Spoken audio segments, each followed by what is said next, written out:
We're talking about whether we ought to do anything, and of course Doug and his team and Kathy have just run this thing like crazy. They've just done so much hard work and done amazing things. But we said, you know, we had people slogging around in jungles and dirt and dust, conditions that you can't imagine, doing it so that we could be free. We can do this little thing so we can honor their memory. And so again, I get chills when I think about it. And I know many of you have worn the uniform. Many of you have supported us in uniform. Many of you are wives who put up with a lot more than we did sometimes because you didn't know from day to day what was going on prior to the internet and those kinds of things. So with that, we're going to get this underway. In another form of warfare, we call them first responders. We pray for their safety and for their health, for their welfare, for their protection. Bless them, we pray, and bless all who gather to give honor and glory to you, and thanks for our veterans and for those who have died serving you and our country. Amen. Amen. Thank you, Gordon. Gail Joyce is the reason that Field of Flags is in Granbury. Started in 2012. Gail's not only a military spouse, she's a Gold Star mother, having lost a son in combat in Mogadishu, and then having a husband pass later on who was a career Army officer. So Gail, would you come tell us about this a little bit, please? Wow, this is just wonderful. I never expected to see. I thought maybe there might be about 6 people here, and this is great. So welcome, and thank you so much for taking the time and making the effort to come out for this closing ceremony of our 9th Field of Flags. As John just said, we started this in 2012. I had heard about a similar event from my sister who lives in Palm Springs, California. And every year she would write and tell me that she had bought a flag for Casey and she could take it home with her. And I asked her more questions about it, and I said, you know, we can do this in Granbury. I know we can. Granbury's a really patriotic place. And so I spoke with the guy who was running the Veterans Museum at the time, and we decided that we could do it. I just knew we could. And our first Field of Flags was up the street, across from the Toyota place. And we had a wonderful, wonderful turnout that year, and we put up 1,000 flags that year. The Veterans Museum took it for the next 2 years, and then we took it back in 2015 with the help of MOA, who became the leading organization.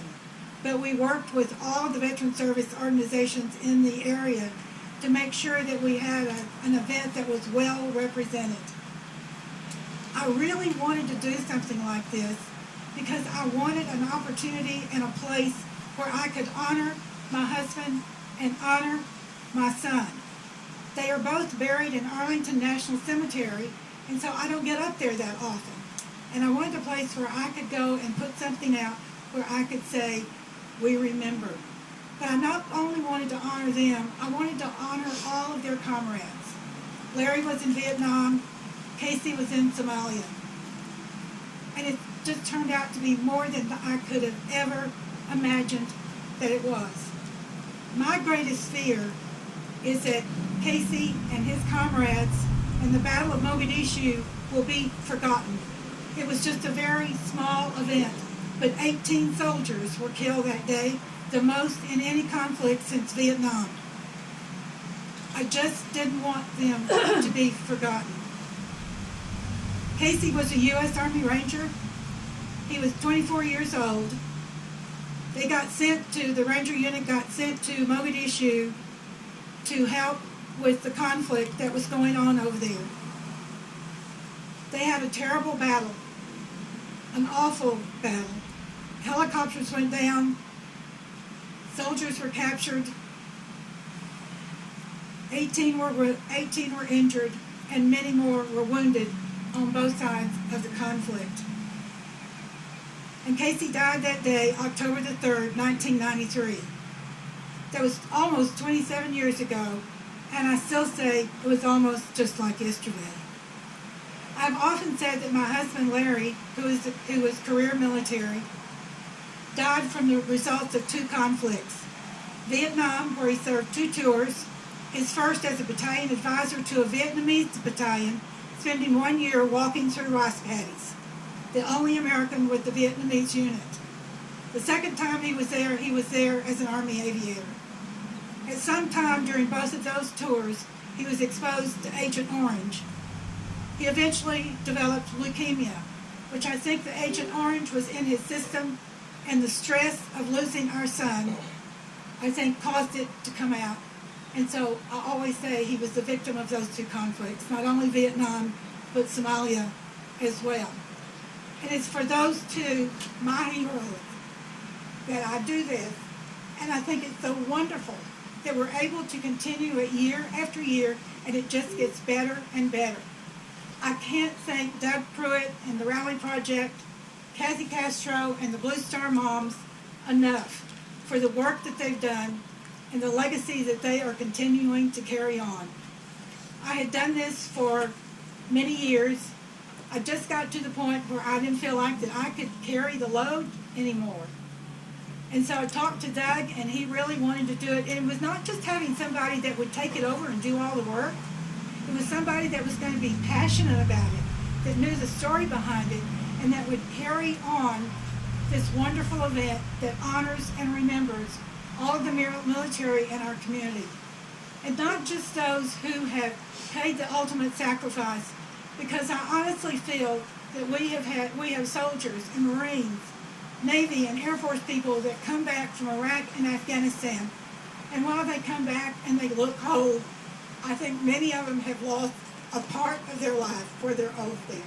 And we need to honor and remember them, because I think sometimes we just kind of look the other way and we forget. So my closing words to you all, and what I always want to say, is if people say Happy Memorial Day to me, I say, remember. We will remember. Never forget their sacrifice. Never forget what we have earned because of what they did. Remember. We will always remember. Thank you.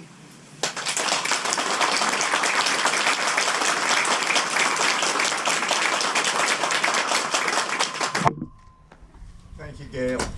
It's always stirring to listen to. You've done so much to help this community, and we appreciate it. Linda Beckley, Vice President of Blue Star Mothers, is going to lead us in the Pledge of Allegiance. Would you please face the field of flag? Pledge allegiance to the flag of the United States of America and to the republic for which it stands, one nation, under God, indivisible, with liberty and justice for all.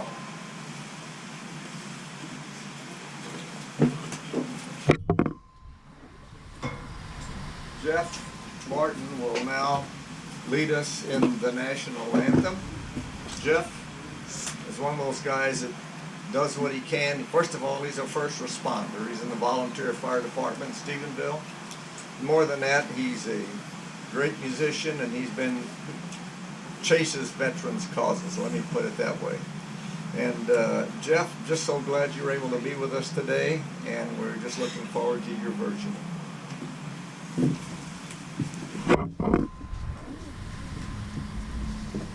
Something I want to add to that before I get started. I'm also the veteran grandson of 2 veterans, Vietnam and Korea, and the brother-in-law and brother of 2 Afghanistan veterans as well. Y'all please sing with me. Oh, say, can you see by the dawn's early light what so proudly we hailed at the twilight's last gleaming, whose broad stripes and bright stars through the perilous fight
was just great.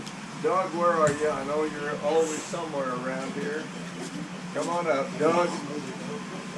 Doug, come on up. Bring Kathy. He's limping. I think they all Well, he's been rucking a little bit. Go ahead, Doug. Thank you everyone for being here. So on the list was one thing, and I changed it a while ago. So I was supposed to say thank you to all the, is that a short thing you just did there? I was supposed to say thank you to all the sponsors, so thank you. The list this year is much different. With the COVID, we never said we weren't going to do this field, but there was a time when I wasn't sure how we were going to afford to do it or how we were going to do it at all and how many flags we were going to have. So that leads me to the people I do want to thank. We put together a Betsy Ross crew and we mended a bunch of flags so they could fly out here. We're flying 800 this year. We ended up with just under 1,000 and we maintained a few as extras just in case. That 800 is because we had that crew do a lot of repairs to flags that had seen better days and had a hem needed fixing. So I want to say thank you to all those volunteers that helped with that. But the biggest thing is I want to say thank you to my co-chair and Gordon's here. He was my co-chair one year. Thank you guys. But the bigger picture here is the volunteers that have helped. There's by no way that I certainly could do this. There's no way we could do it with a small crew of volunteers. We've had large crews show up. We put the rebar together in the rain. There was no lightning, lots of rain. We set the flags out in about an hour. It went poof. All the way till this morning. When it's raining, I can't get on my mind if I'm going to do the ruck or not. And I show up, and then more people show up, and more people show up. And we got two guys that are rucking flags in. Those are these two flags from northern Tarrant County. We're kind of waiting on them, and the Channel 11 comes by, and all this is happening, and I just see more and more volunteers showing up. My heart just gets warm, and I go, you know what? I handed it off to Kathy many times. I've probably taken it back more than that. But I realized that if we can't do this without all of y'all. So instead of thanking the sponsors, I thank them, but I want to thank all the volunteers. Ladies and gentlemen, thank you. And I look around and I see most of them here.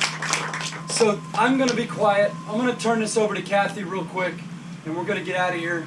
I'm going to get in some warm, dry socks and shoes, and we'll go from there. Thank you for being here. Thank you, Doug. First of all, I have to say, as far as our volunteers go, what's amazing is there's so many people moving into Granbury, and I can tell you that we have volunteers here today that just moved into Granbury because they want to be a part of this. And that's how this event reflects.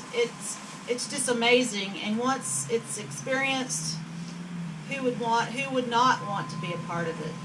So thank you to those volunteers and all of our volunteers, because we can't do it without you. Or would we want to? Nor would we want to. And this is a team effort here. No one is on any certain level. I know we have different levels of, experience, but everyone, they just contribute in every way. And what's more meaningful to me than anything else is how I came on board. This is my 3rd year. I joined the Blue Star Mothers. I am a veteran myself. I served during the Desert Storm era. We moved here to Granbury, and I found that there was a Blue Star Mothers chapter here, local. I joined, had the opportunity to be a part of the Field of Flags. I learned the story of this wonderful lady sitting right here. And I have an active duty son serving right now. He actually called earlier when the volunteers were gathered around under the tent here, and it was raining. And he called, and all I had to do was just listen to him talk and look at the flags out here, because that's my connection to him too, and I miss him dearly. But it's because of this lady right here that brought this concept to Granbury that we were able to do this today. And I think we are the only event in the Metroplex that held together and forged through. We are carrying the torch. Thank you, Gail, so much for bringing this. This is a life experience, and anyone who has a part of it. wish we could reach more people and bring them into this because it's just such a family. I could go on and on. Thank you so much.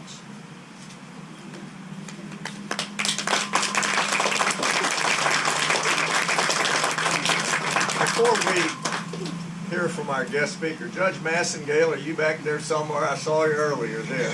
I want to give a big thanks to the judge. A lot of things in town aren't happening because of the current Corona COVID. Judge worked with us, and he's the reason we're still here in this little group today, because of he took a step forward and said, you guys can move out. And Judge, I want to thank you very much. Okay, well, it's time for our guest speaker.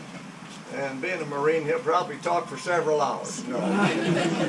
But our guest speaker today is Chief Warrant Officer 5, called better in the Marines, Marine Gunner Mike Musselman. Mike's got quite a background, and we're lucky to have him here. He's from Eden Prairie, Minnesota, and having lived up in Grand Forks during 2 of my tours, I'd be down here too. But he enlisted in the Marine Corps in '85, and after recruit and infantry training, he went to the 1st Battalion, 1st Marine Regiment, and served in the 1st Marine Division for 25 of his 31 years. He was commissioned in 2003 then as a Chief Warrant Officer 2, Marine Gunner, and then Gunner Musselman deployed with the 1st Light Armored Reconnaissance Battalion in the initial assault into Iraq, up into Iraq with Marines. He made a total of 4 combat deployments to Iraq from 2003 to 2008. And then after his last deployment, in 2008, he was selected to the Pentagon. And there his duty was as Director of Combat Marksmanship. If you ever want to know anything about shooting guns, Mike's the man. And worked also the advisor on infantry subject matters in the Quantico. He redeployed 2010 to a combat unit. I think he was getting itchy fingers, and back to Afghanistan. And he worked in Afghanistan with Regimental Combat Team 1 for combat operations in Helmand province in the southern area of Afghanistan. 2013, Gunner Musselman was promoted to CW5. That's an exalted rank of any ranks in the Marine Corps. There's fewer CW5s than there are generals in the Marine Corps, and when you go there, you've climbed the pyramid. So he was selected as CW5, and he was promoted, then he became the Marine Division Gunner back to the 1st Marine Division where he started. He retired from the military in July of 2015, and they moved here to Granbury. He has a daughter, Megan, who's currently at the University of Northern Arizona University. You have to get that right sometimes. Personal awards include the Legion of Merit, the Bronze Star, Meritorious Service Medal with the Gold Star, that means the 2nd award. The Navy Commendation Medal with Combat V device, that means you didn't get it for just sitting around. You participated in battle with a Gold Star. The Navy Achievement Medal with Gold Star. The Combat Action Ribbon with 2 Gold Stars. And a Presidential Unit Citation. So, Mike, why don't you come up and talk to us a bit? I really appreciate him doing this. You know, sometimes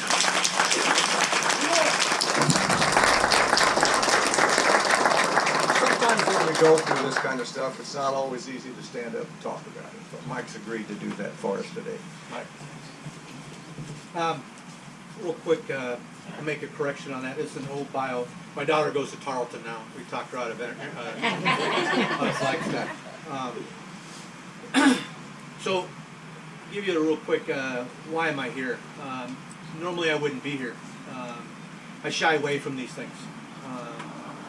Ever since the first time that I experienced losing a brother in combat, these were always really tough for me. Handing a flag to a mother or a wife of someone you knew, you've never done it before. It's probably the most difficult thing you've ever done in the world. So memorial services, any time of service like this, I usually lock myself in the door and I stay inside, and I just don't want to go out and intermix, because I don't want those people to say Happy Memorial Day or make those. And I know they do it in all the goodness in their heart, but someone that's been there, someone that's been through that, it's a really, really tough pillow to swallow. So I got a text message from my wife one day saying, "Hey, I heard you're going to be talking at the memorial service for the closing for the Field of Flags." And of course I said, "The what?" I did. When did I volunteer for that? And so I looked through my messages, and there it was. It was, yep, I remember now. I may have been caught off guard, but maybe it was someone of a higher power telling me to go. I got to go do this as part of my healing process. So as time came by, I didn't know what I was going to say. It's a very difficult subject. It's a very hard subject, very emotional subject. But it was something that I know I needed to go and I needed to talk about and then help myself. So a couple days ago, out of the blue, I get a phone call from Angela Tipton, and Angela Tipton is the mother of Lucas Scott, and I'll talk about him in a second. And Luke Scott was the last Marine that I knew and that I spent time with that was killed in combat before I rotated back to the United States in my last combat action. He was the last one that I knew, that I was in touch with, that I was standing right next to him. And I wrote her a letter right after the fact, basically saying that you may not know me, but in the 4 or 5 days that I knew your son, he changed my life. All the dreams and everything that he had, he shared with me, all the things that he talked about. It became evident that all of the ones that I spent time with had the same dreams, same hopes, same things. And it's, the hurt in me is not what we lost, it's the potential that we lost, what they could have become. And I say this, best life anybody could ever had is I had this opportunity to serve with the greatest human beings on the face of the planet. Men and women in the Marine Corps, and the Navy, and the Air Force, and the Army. The best that this nation has to offer, I got to serve with them. So I look back at my life, I'm pretty lucky. I got to walk in the shadows of giants. And for that, again, I'm very lucky. But Angela talked to me, and I asked her, I said, "How do you do this? It's been 10 years now, how do you do it?" And she said, "Mike, I don't. I just deal with it. As it comes by, it may have been 10 years ago, but it feels like yesterday. And I'll go sit at his gravesite and I'll talk to him, and I'll touch the stone, and I'll remember the good things. And then I go on with my life trying to get through it again. But I know in one day that we're going to meet again." So another person that was instrumental in my life, she's passed about a year ago, and she was the wife of a good friend who was a Marine officer who also I served with. And she was really into the Gold Star families, and she was the wife of a commanding officer. And if some of you have been in that situation where you lose, it's tough. That's a tough job for a spouse also, because now you're dealing with the wives and of lost people, and that's tough, and you don't know what to say. One of the things that she used to do is she'd run around, and her moniker was "Say their name." And it was simple as that. It's a simple quote of, to remember our fallen, just say their name. So what she did is on social media, within Marines in the 1st Marine Division that died, on their day of death, she would post their name and their unit and where they fell on social media with a caption of "Say their name." And people would respond, and people that know it. It was a thing that she started, and it carries on to this day. And so to Carrie Constantini, who's no longer with us, she fell at a very young age herself. I would like to share with you some names that are important to me. These were my friends. They were my brothers. And they were family. Most of these people I knew. I knew their wives. I knew their children. I touched their children. I talked to their mothers. I talked to their wives. And I was there with them on their last days on earth. Second Lieutenant Terrell Shoulders, Second Lieutenant Fred Picorni, Major Kevin Navi, Gunnery Sergeant Joe Mensa, Lance Corporal Jesus de Solar, Captain Aaron Contreras, First Sergeant Ed Smith, Gunnery Sergeant Jeff Bohr, PFC Christopher Alsbarger, Navy Cross recipient, Battle of Fallujah. Staff Sergeant Melvin Blazer, Navy Cross, Battle of Fallujah. Lance Corporal Gerardo Lopez, Lance Corporal Greg Rund, Corporal Jason Clairday, Navy Cross, Battle of Fallujah. Corporal Ian Stewart, Sergeant Jeff Kirk, Navy Cross, Battle of Fallujah. Lance Corporal Eric Hillenberg, Lance Corporal James Phillips, Corporal Raleigh Smith, Corporal Michael Anderson, Lance Corporal Jason Smith, Captain James Sean Brock, Warrant Officer Chuck Wells, Captain John Maloney, PFC Sean Cardelli, PFC Javier Chavez, Corporal Ross Smith, Gunnery Sergeant Justin McCalmer, Gunnery Sergeant John Fry, Lance Corporal Benito Cheeks Ramirez, because of his big smiles all day long. Staff Sergeant Ray Plower, Corporal Jason Morrow, PFC Rex Page, Corporal John Benson, Major Megan McClung, Gunnery Sergeant John Block Hartwig, who's a Granbury native, First Sergeant Jonathan Compton, who's a Cleburne native, and last but not least, Lance Corporal Lucas Scott. Luke was the last Marine that I spent time with that I could said he died. I met Luke November 29th, 2010. It was the day before his 20th birthday, and I was assigned. My job took me outside of the combat area to go on combat patrols with the young Marines to find out what the enemy was doing, what was it different, what did we need to do, what did we need to change, what did we need to look at. So in my eyes, my job was great, where I got to go on combat patrols every single day for a year. In my wife's eyes, it was the worst job in the world. As a senior staff officer, usually you work your way out of those things. I tried to work my way back into those things. So I met Luke Scott on the 29th of November. I was assigned to his unit, his squad, his fire team, and the company commander introduced me to their fire team and said, "Gentlemen, this is your regimental gunner, Mike Musselman, who will be participating on this clear and sweep for the enemy in 11 Bravo area. Don't get him hurt." And you imagine these young kids, the senior one being a corporal, they were like, you know, what are we going to do? There's the guy's a CW04 at the time. He's a Marine gunner. He's a subject matter expert in all things infantry. What can we do? And I told them, I said, treat me like anybody else. I'm in your fire team. I'm a rifleman. I'll do anything you need me to do. I'll stay out of your way. You're in charge. Don't worry about it. So we started out, and within a couple hours, like all Marines, once we get to get around each other, it's like we've known each other forever. Rank went away. Everything went away. Everything was first name basis. We got into a fierce firefight with the enemy. We had a detonation of a large IED, which threw shrapnel up in the air.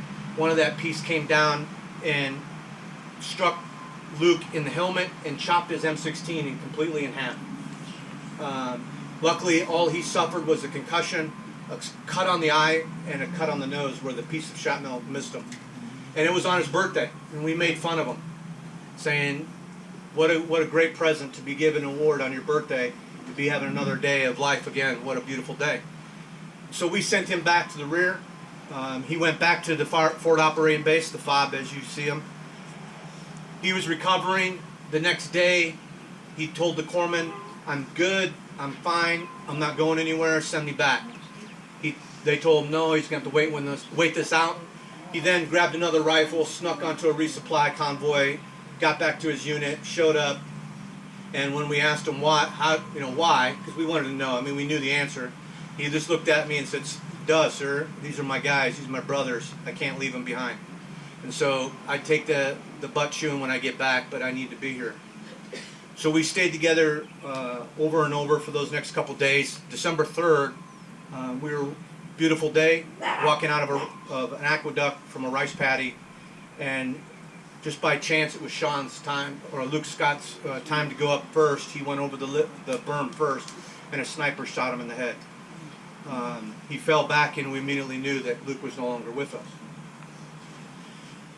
I wrote that letter because it angered me that here's a fine young man, and if you would have met him from Peebles, Ohio, small town like Granbury,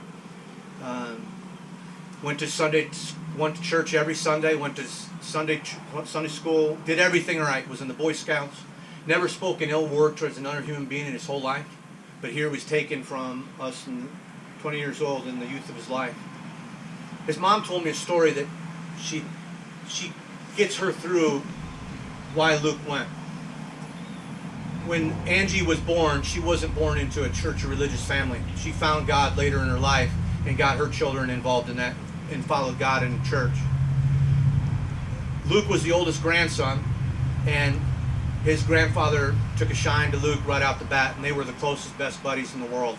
And when Luke had passed away, the grandfather cried every single day and couldn't find solace or peace in his heart. And one day he came to Angie and said, Angie, I need to find God. I need help. I need to find God. I need to be with Luke when I die. And right now I don't know where I'm going to go. So a couple days went by, she was at church, and she describes this, and I laughed about it. And small town, everybody knew each other. Doors open in the back, preacher stopped talking and looked up. Church went silent. And everybody turned around and looked, and there was Angie's dad, Luke's grandfather, standing there at the doors coming into church. Well, he attended church service every Sunday, went to every revival he could get his hands on, every Bible study he could show up at. And then one night he went out on a revival, was baptized, found God, and then shortly after that he succumbed to illness, was in his deathbed laying there with his family around him, and he stood up in bed and looked at everybody and smiled and said, my mom and dad are here, and so is Luke. It's time for me to go. And he passed quietly and peacefully in his sleep. And after the funeral service, the preacher went out and grabbed Angie and said, do you know why Luke was put on this earth, right? And she looked at him with confusion and said, if God was to ask Luke, would he give his life to save his grandparents? What do you think Luke's answer would have been? And he said, absolutely, Luke would have done it 1,000 times over. He would have done it for anybody.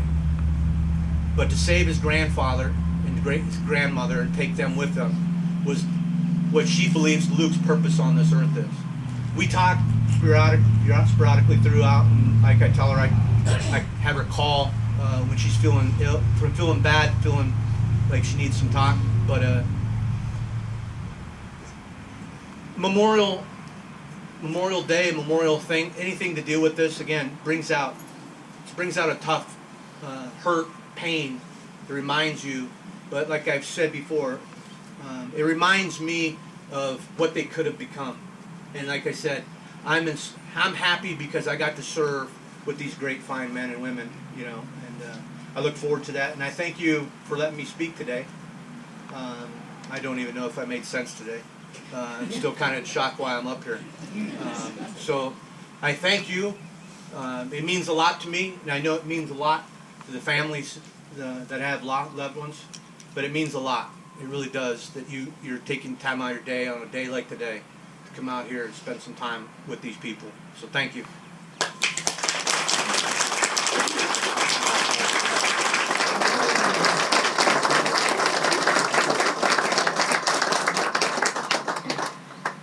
It's just really neat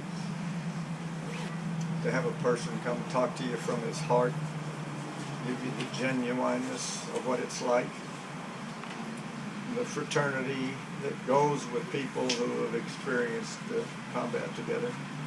Thank you again, Mike. We so appreciate you taking the time to give us a little piece of your life.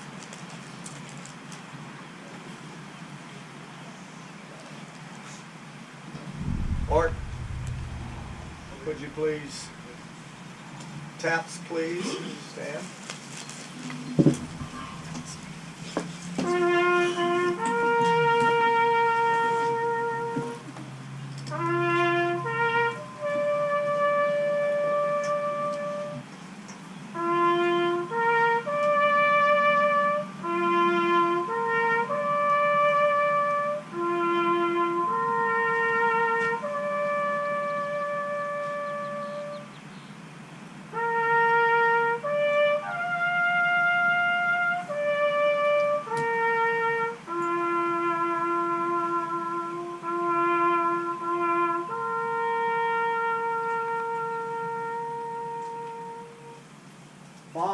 stand by. One. Bob, stand by. John Martins, would you please come forward with some closing comments? John Martins, our Vice President of MOA.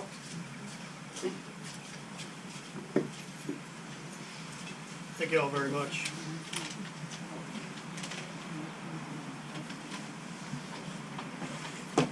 First of all, that was really, really inspirational. Mike, thank you very much for sharing that. Another round of applause, please, for Mike.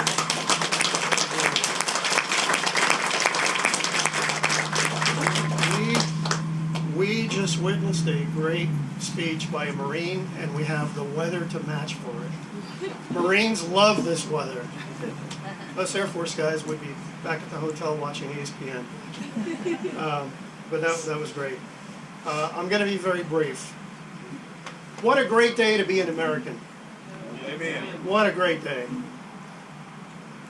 Do you realize that there are many, many places right now around this country where people are not allowed to recognize Memorial Day? How lucky we are that we are here. Those in charge say it's not worth it. People are not going to obey the rules. The liability is too high. And my personal favorite, it's just too dangerous. Ladies and gentlemen, tell that to a veteran. Tell that to a veteran that it's too dangerous to be here. We hear arguments about the difference between what is essential and what is non-essential. Let me tell you something. This is essential. Our veterans are essential.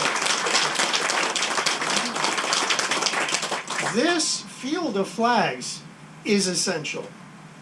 That's why we're here.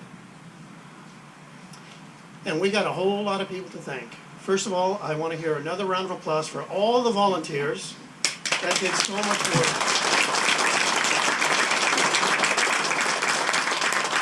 Another round of applause for Kathy Castro, the co-chair, who worked many, many, many long hours. And a really big round of applause for our grand poobah, Doug Pruitt. Where's Doug? He's hiding over there, Doug. You really are the grand poobah. The only thing missing is the big hat with the horns. But I'll get you one of those. I promise, I'll get you one of those. And finally, let me say this. I'm going to challenge you to go to any dictionary, and I want you to look up the word visionary. What is a visionary? A visionary is somebody who sees things far beyond the rest of us. Far beyond. And when you look up that word, you're going to see Gail Joyce's picture.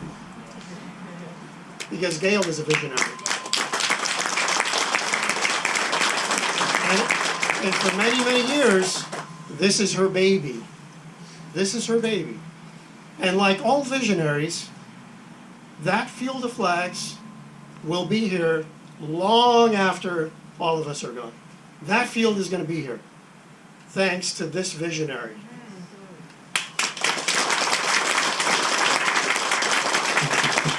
Thank you.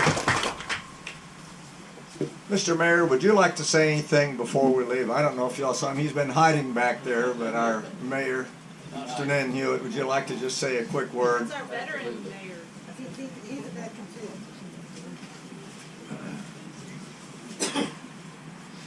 Mike, thank you for that. That was a great speech. And thank everybody for coming out for this. You know, we're going through some hard times right here in Granbury and all over the nation with what to do. But as you said, this is essential. This is essential. Our veterans are essential. And this field of flags is essential. And Joyce, I want to personally thank you for starting this up. And I was talking to her earlier that this will continue to go on, and it will be passed down to the younger generation, and they will be able to, again, keep this going. And I promise you there will be lots of flags out there. And this is a great turnout for the evening it was, and for what's going on in our nation. But I want to thank everybody for coming out. It means a lot to the community. Thank you very much.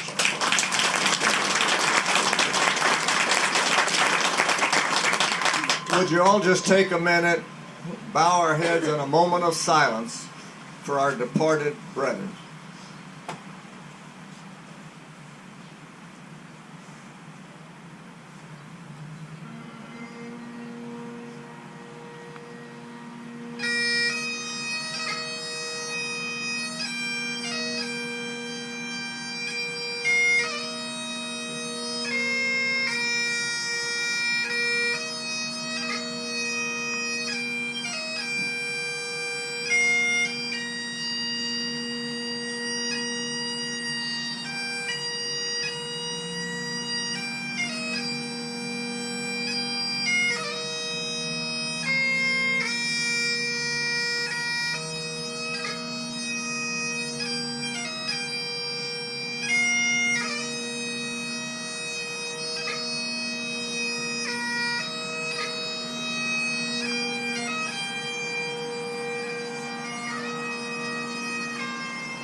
Never forget, thank you for coming today. Have a great rest of this year. Amen.